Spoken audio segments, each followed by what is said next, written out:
When you get to class, the counter will look like this. Nice clean brushes, a clean stack of newspapers, clean eyedroppers, clean sinks, a clean stack of all the water cups. Second sink is also clean.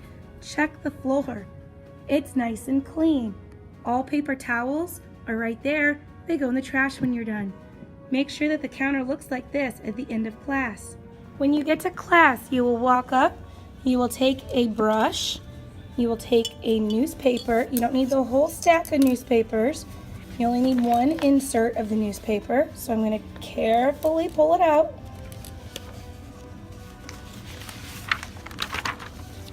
And then I'm going to neatly put my newspaper back. I'm going to grab an eyedropper. I'm going to put my stuff right here by the sink. Grab me 2 cups for my water. Need a clean cup and a dirty cup. I'm going to turn my water on cold because we don't want hot water. And then I'm going to walk back to my seat. Now I am ready with all my newspaper out, my 2 water cups, my brush, and my eyedropper that are responsible to be put back on the counter at the end of the hour. I'm ready to go get any items I need from my drawer, my paint palette, and my brushes that Miss Hall gave me. First thing we're going to discuss is that you have a clean cup and a dirty cup. Identify which cup you're going to use for which. We're going to take our water brush.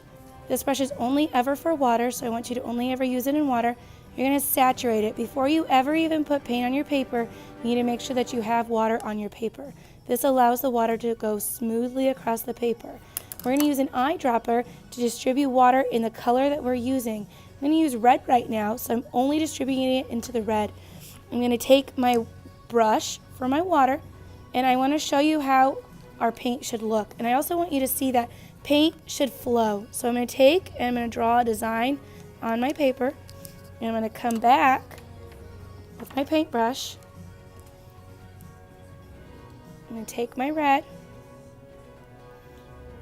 and I want you to see how paint flows. Notice how the paint goes everywhere that the paint is. All I did was drip it on there, and it simply travels the path. So I want you to keep in mind that any area that is wet is going to flood into the other area. So on this small sheet, go ahead and get that out of your system because we don't want areas to flood on your final drafts. Clean out your brush when you're ready to move to another color. Make sure that you use the eyedropper to drip water in a color to activate it. Make your clean brush, wipe it off on your newspaper. That's what it's for.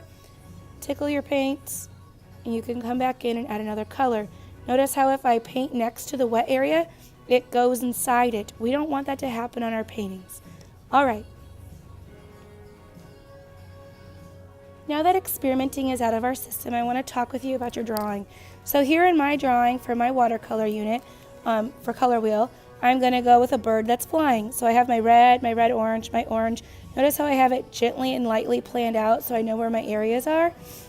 We are going to come back through and erase the area before we paint it. So I'm going to apply water only in this small area, and I'm going to do red. I'm not going to do my red orange or my orange because it touches my red. When I am done painting it, I'm going to move over to another section where there is no water. We don't want 2 wet areas to be touching each other because we don't want our paint to flow together. So I erased my R. I'm going to come in with my big water brush. I'm going to gently and carefully paint in the area.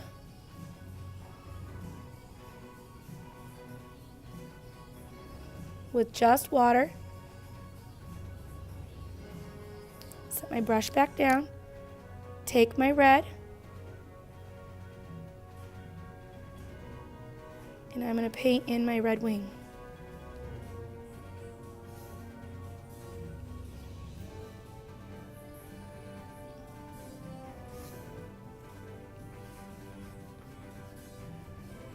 Notice how the paint is transparent and how it flows across the page.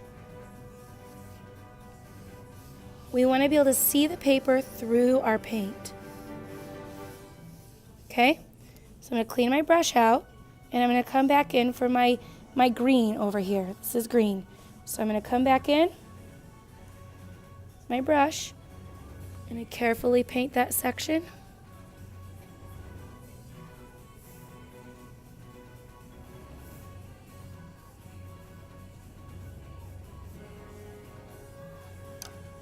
Make sure my brush is cleaned out.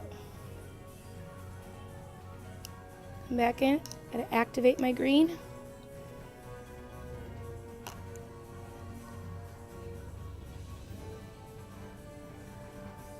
I'm going to come in and I'm going to paint my green.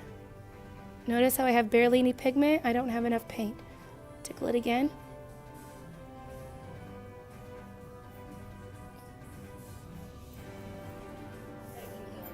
And we want to contain our area. Come on a second.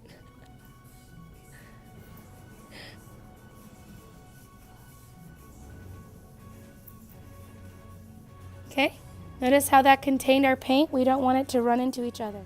So now as I continue painting, I want to find another section that's not touching my red or my green. So I can come to my violet, I come to blue violet, I could come to blue, could come to any of these other spaces, but we want to make sure our two areas do not touch each other.